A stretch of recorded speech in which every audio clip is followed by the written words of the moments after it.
Welcome to the Link Online.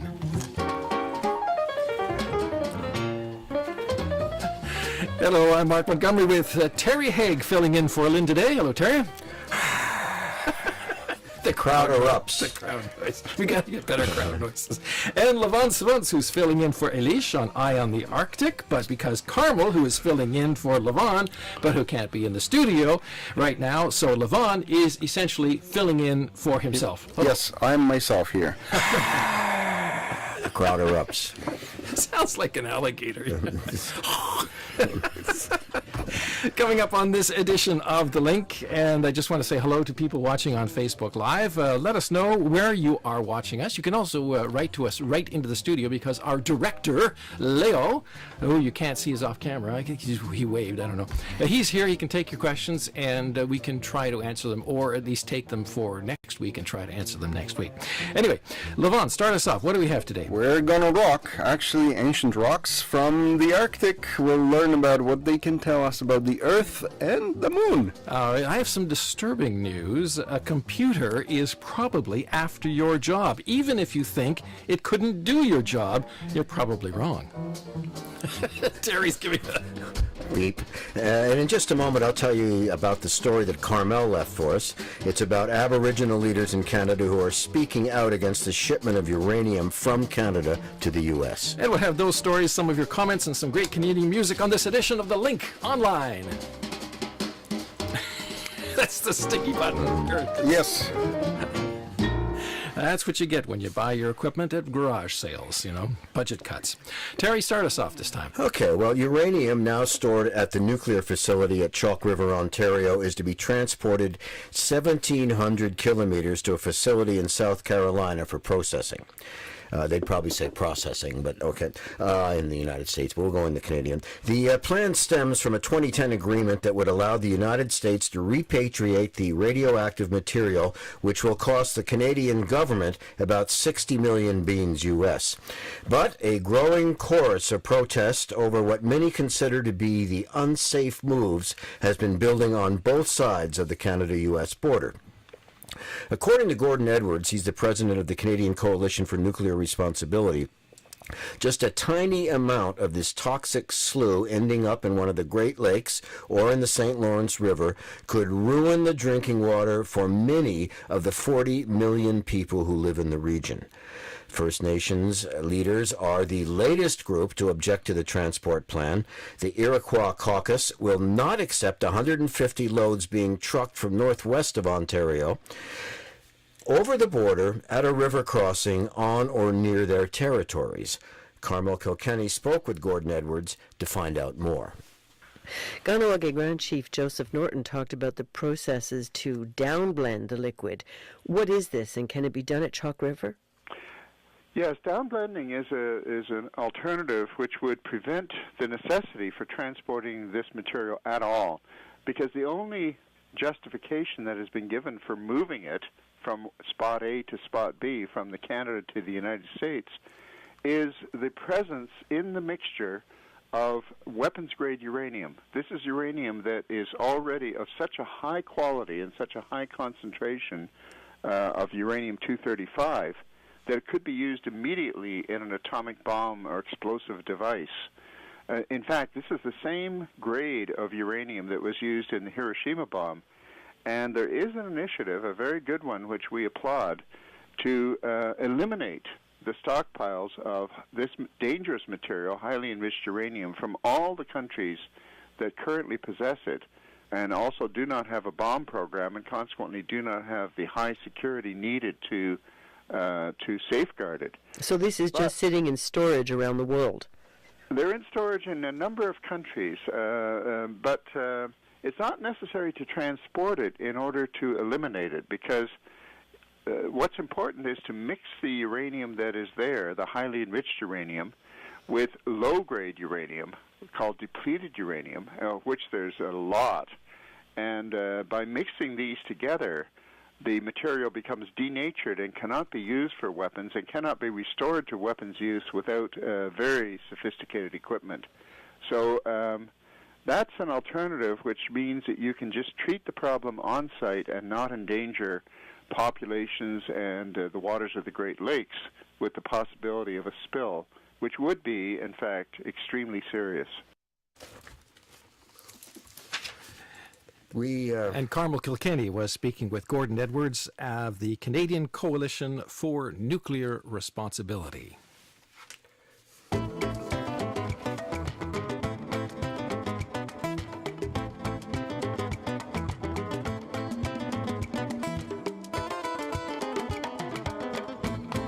All right, now both of you guys probably have seen various stories in the news and so on about technology taking over jobs, robots on the assembly lines, and that means a lot of people. Yeah, they're going to be announcers too, right? Well, just about. I mean, journalists? Well, in fact, it's true. I mean, there already are computer algorithms that are writing news reports, and sports reports.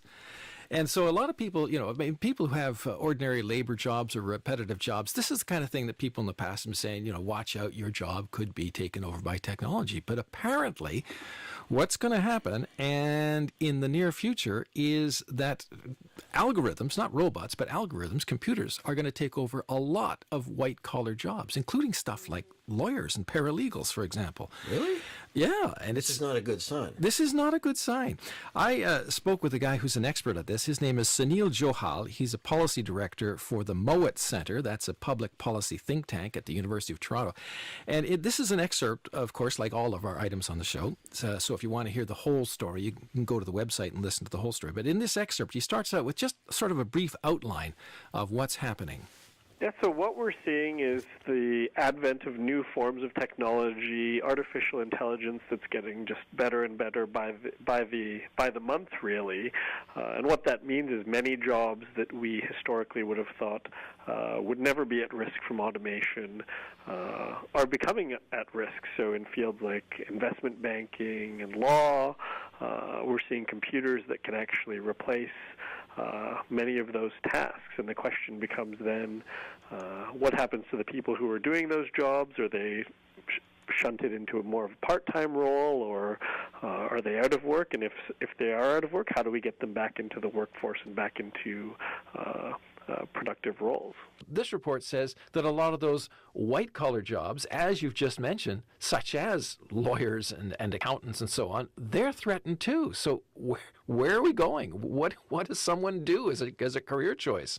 I think the key is people need to be flexible and realize that what they are going to school for today might not be what they end up working as in 2 years, 3 years, 5 years, and those their roles may change very rapidly. Within a decade, you might be doing 3, 4, 5 different things. And the key is really going to be, how do we, as a society, how do governments, how do corporations develop the effective types of skills training that get people in a position where they can bounce from career to career or job to job. Well, Mr. Johal, give me an example of some of the jobs that we thought were pretty secure as a career choice, but which, in fact, again, in the relatively near future, may not be. Sure. So, I mean, a great example is Goldman Sachs. Back in 2000, they had 600 cash equity traders on their U.S. desk in New York. So, I mean, these are highly paid professionals, the kind of people you'd see in the movie Wolf of Wall Street, making a lot of money. So there were 600 of those people in 2000 at Goldman Sachs. There are 2 of them today doing that job. And Goldman Sachs is currently looking at how they can expand automation and artificial intelligence to take over for many of their investment bankers. So not just people making stock trades, but people structuring deals and doing kind of these really highly cognitive functions. So that's a great example of a job that I don't think many people would think would ever be automated, and those types of white-collar Wall Street jobs are in fact already being taken by computers. If everybody is sort of unemployed because a robot has taken over their job or an algorithm has taken over their job, then aren't we in kind of serious problems? Yeah, then we're really in uncharted territory. I mean, who do we tax if not as many people have well-paying jobs, and we're chasing after global corporations that can shield their profits very effectively? So once again, that's an excerpt of my conversation with Sunil Johal of the Mowat Center, a public policy think tank at the University of Toronto. It's very interesting, some of the things that he said in that interview. For example, if you're in college now, the thing is that our university training has sort of been directing people to be very focused in their careers. You know, it's like you're going to go into this, and you're going to like engineering, and you're going to be a lawyer, and you're going to be this and that. And he's saying, if these jobs are replaced by computers and algorithms, all that focused training is going to be no good in the future, because there's going to be a lot more part-time and temporary work, and you might do something here and something completely different over there and something next week somewhere else, you know. And he's saying that really you got to start looking at more generalized training. It's very, very complicated, very interesting. Or creative or hands-on stuff that cannot be done by computers. Yeah. Or Like robot. what can't be done by computers? Well, they're still not very good at creating stuff. They can learn, but they still don't create stuff. And who's going to replace a brick wall, or, you know, you do your plumbing? Okay. Well, you know, the surprising thing is, even in greenhouses now, you know, they have computers, like robots in greenhouses that can water the plants and monitor them and everything. Oh, it's very complicated. But think about this. One of the most common jobs for men in the world is truck driver. But Mercedes is already experimenting with a giant autonomous truck. So what are you going to do with, like, you know, millions of truck drivers, you know? Just as an example. And taxi drivers and so on. Wait a minute, hold it. And These are the this is near future. We're not talking very far. Yeah, driverless cars are going to be on the road in 2 years or something? Yeah, well, he's talking... I'm not getting in one. Well, I have my own reasons. I like driving, you know. I don't want some machine to sort of, you know, putter around, you know. Anyway. That's a very upbeat story. People out there, I hope you enjoyed that story, because we want to put you in a good mood for the weekend. Well done, Montgomery. Next week on this program, Robot will be here. That's right. All right. You're listening to The Link online, rcinet.ca, and, of course, via the German shortwave service, and on World Radio Paris, and on Facebook. And hello to Cameroon, who's watching us right now. If you are watching us, drop us a line and let us know, or write to us on Facebook. Let us know where you're viewing us. We'd like to know these things and say hello to you. Starting us off on some of our letters this week and comments posted to our stories. We had several comments to a story called Stop Punishing Kids with ADHD, Attention Deficit Disorder. And we start with a kind of a disturbing story from Patricia. Okay, so Patricia writes, please share this with principals, school boards. My son has ADHD and is punished and blamed for everything. He has tried 6 medications. The school needs to have strategies, more behavioral techs, time and empathy, and most of all, understanding in how to manage our precious children. Our school system has failed us and our children. It's embarrassing. My son is being bullied, and after 3 months has finally retaliated through punching and kicking. What was he to do? Now, that's part of a longer comment from Patricia in Laval, Quebec, and another comment from Ashley. I agree totally, as I have an almost 8-year-old, and within 3 weeks my son has been suspended off the bus for threatening the bus driver, and if he does it again, he's expelled from the school.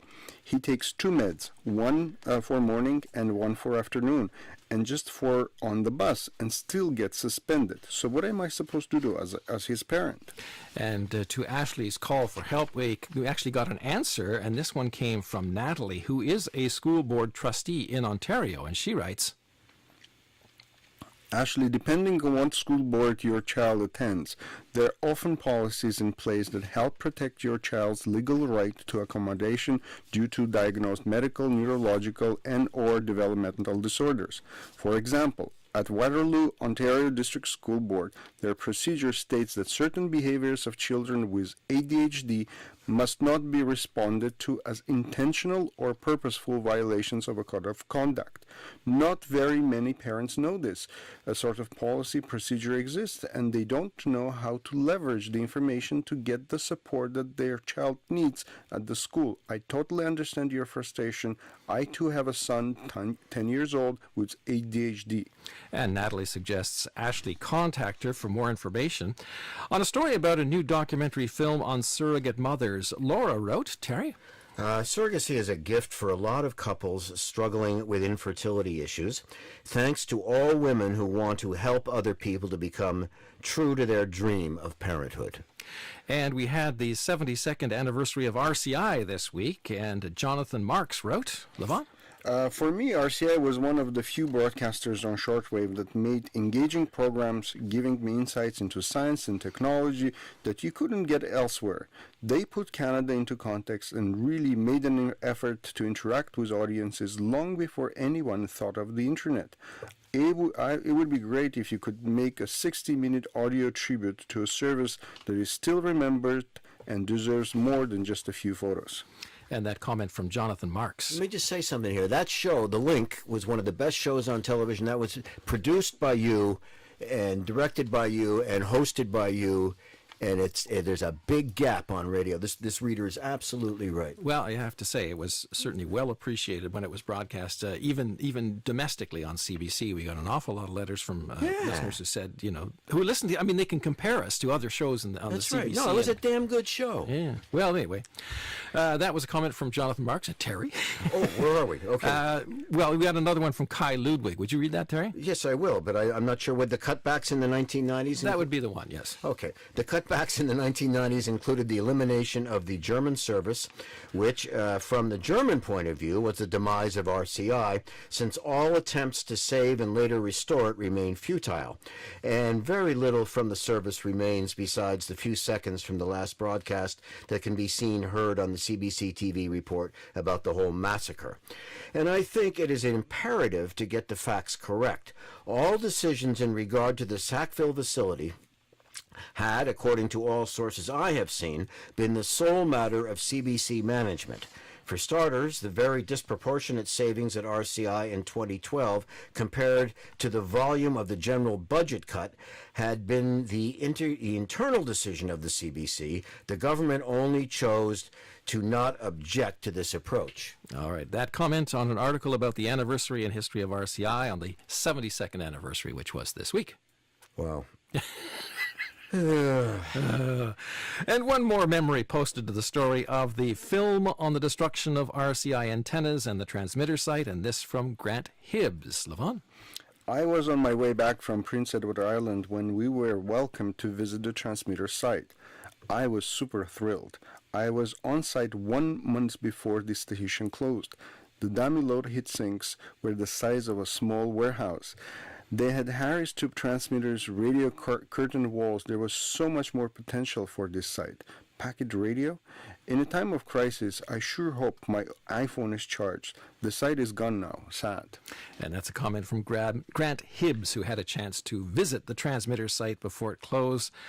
But RCI is not gone. We're still here. But were you in a melancholy mood today when you put this show together? Jeez. Besides the algorithms and the demise of RCI. Well done, Montgomery. Have a good day, everybody. And once again, we'll be replaced by computers.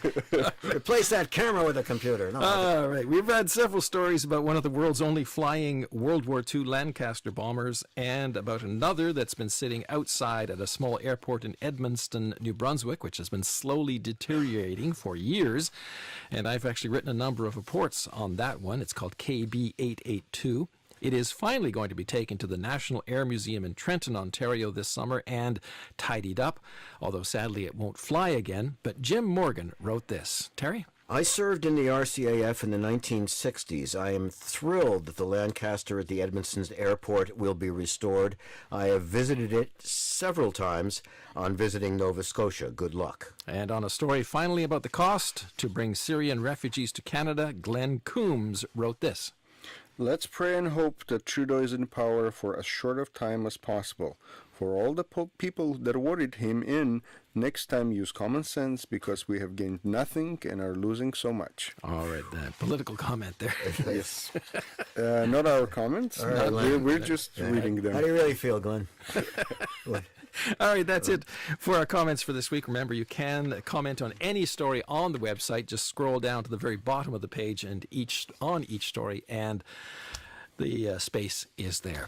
Well, it's time for a bit of Canadian music, and K.D. Lang is originally from Alberta. She's going on tour this summer. Yes? She's great. Yeah. Did you? Oh, you know, I was thinking you've heard the song of her with Roy Orbison, crying. Yeah, she sang, and she's also on that video with Roy Orbison and everybody, and Springsteen, and was Springsteen on the Springsteen with Chuck Berry. That it's about a 25-minute video of them singing, and Bonnie Raitt singing back up, and so is KD. It's a great. If you ever see it, the one I was thinking of was with her and Roy Orbison singing his song "Crying," and it's just great.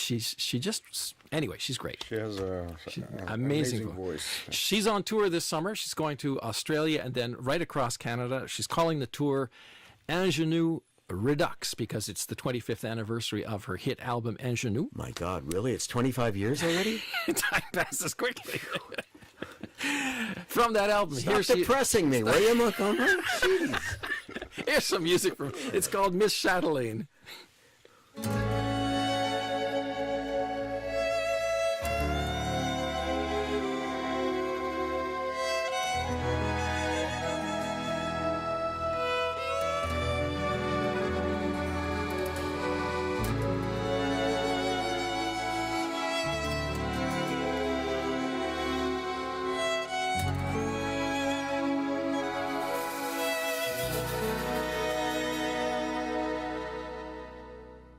Just a kiss, I have lived just for this. I can't explain why I've become Miss Chatelaine. Just a smile, hold me captive just a while. I can't explain why I've become Miss Chatelaine. Every time your eyes meet mine, clouds of calm burst into sunshine.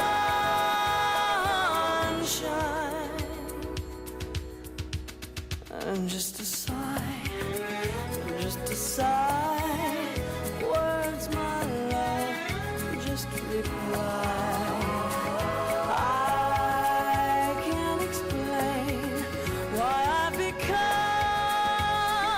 Miss Chatelaine, Miss Chatelaine.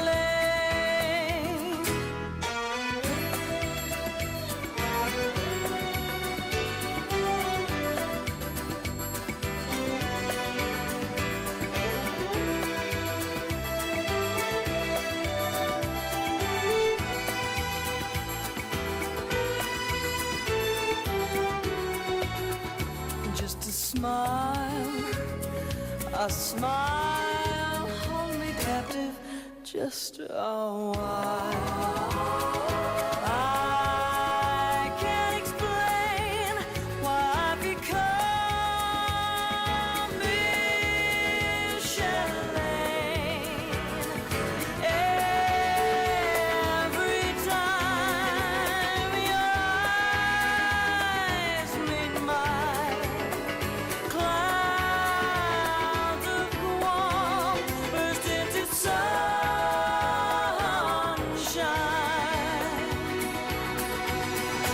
Just a kiss, I have lived just for this. I can't explain why I've become Miss Chatelaine, Miss Chatelaine, Miss Chatelaine, Miss Chatelaine, Miss Chatelaine.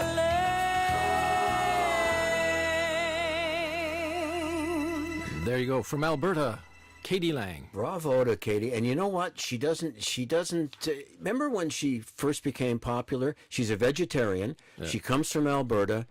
And everybody really got on her case. All the meat producers got on her case. She says, "No, sorry. This is what I believe. Back off." Yeah. That was in her cowpunk days. Her cowpunk day. Boy, can she sing. Oh, she was great. Even, when she started out, she had this whole genre that was brand new, this cowpunk thing, sort of like country but punkish, But she evolved into this beautiful crooner, Torch singer. Yeah. Oh, tremendous stuff. Anyway, she's on tour. Check if you're in Australia, she'll be coming. And then later on in September, she starts across Canada. So she's going to a lot of sites in Canada. So Good for her. Good Yeah. for her. She deserves everything she gets. all right, we're going to rock in this next story. Really? Oh, yeah. Whoa. But we're going to go back in history. It's Savants. He's going to rock. I know, it seems like absolutely. He can it seems- tango, It seems incongruous, but he's going to rock. Okay, but he can. I think you should show us your tango classes. Oh, that's right. Yeah, we'll have to play tango music. One day. One day. Not now. All right. All right, let's get into the rocks here. You're going to go, in fact, Trouble the audience. you're going to go way, way, way, way, way back, right? Way back. 60 million years back, to be more precise. That's even before Terry's time. And believe it Back or off, not, Montgomery. believe it or not, in geological terms, this is young. Yeah. Yeah. So, I have a question first. Did you guys I collect didn't know there was rocks? going to be a test. Yeah. I didn't study. When you were kids, did you collect rocks? No, I used to Yeah. pick up some nice, cute rocks, I did. Yeah. Yeah. So my interview, her name is Hanika Rizzo. This is how she started. When she was growing up in Mexico on her family trips, she would pick up a lot of rocks and carry them home and drive her mom crazy. Well, today she is a professor of geology at the University of Quebec in Montreal, or UQAM as it's known in French, and she's published research that shows that the 60 million year old rocks from the Canadian Arctic are basically rewriting the early history of our planet and the moon. And the reason is, this is kind of counterintuitive, but these young rocks, they carry in them particles from very deep inside the Earth mantle, and they were, brought up by these huge volcanoes. And this information tells us about the origins of the Earth and the moon. Let's listen to her explanation. The most accepted hypothesis that we have on the moon formation is that the moon was created through a giant impact. This giant impact should have melted big portions of the Earth, maybe the whole mantle. The idea a couple of years ago was that a asteroid of the size of Mars hit the Earth, and then the ejectas, after this collision, got trapped into the gravity of our planet and then came together to form the moon. Now, finding parts of the mantle that haven't melted because of this impact tell us that this giant impact was not as giant as we thought, but maybe just a smaller object, smaller than Mars, that hit the Earth, but rather with a very energetic way. So we have questions about how the planet works today that we can try to figure out because of what we're finding in these rocks, but also how the planet was formed and how the planet was formed with the moon, how the moon was formed. So finding very old parts inside the Earth that have survived since its very beginnings has very important implications for the history of our planet and even for the history of the moon. Well, that was an excerpt of my conversation with University of Quebec in Montreal geologist Hanika Rizzo. These rocks were found by McGill University professor Don Francis in southeastern Baffin Island. And working in these remote parts of the Arctic is a huge challenge. So for researchers like Rizzo, and they rely on the help and support of local Inuit communities. And Rizzo also talked to me about the importance of Inuit traditional knowledge in her research and the importance of using Inuit place names. So we're extremely happy and extremely lucky to be able to work with the Inuit communities, the different Inuit communities. And we have a lot of respect for their land. We work with the rocks over their land. So we always try to let them know what we're doing. Sometimes we can organize little courses of why we're so interested as geologists of these rocks. Let them know that we're not interested in looking for gold, which is most of the times what people think, or diamonds, but rather because these rocks are old and they can tell us information about how our planet was formed. So we try to let them know what we're doing, and also we adopt as much as possible their knowledge. For example, in places where we collect the samples, we ask the Inuits, how does this place, what's the name of this place? How can we call this place? And so we always try to, in our scientific publications, to add the Inuit language of the places where we take the rocks. So it's not just the hill number this, but usually these places have Inuit place names. Yes, and the thing is that when we look at the maps, there's a lot of places that do not have the Inuit names anymore. So they have an English name or a German name in function of how the Inuits were displaced at some point. But they have Inuit names. There's coves and there's mountains, and they all have names because, like in northern Labrador, for example, people were living there. So yes, instead of giving just a name of the hill or an English name or GPS coordinates, we try to participate with them as much as possible and give the Inuit names of the different places where we have taken the rocks, because it's their land. That was an excerpt of my conversation with University of Quebec in Montreal geologist Hannika Rizzo, and you can read the whole report either on the Eye on the Arctic website or on our website.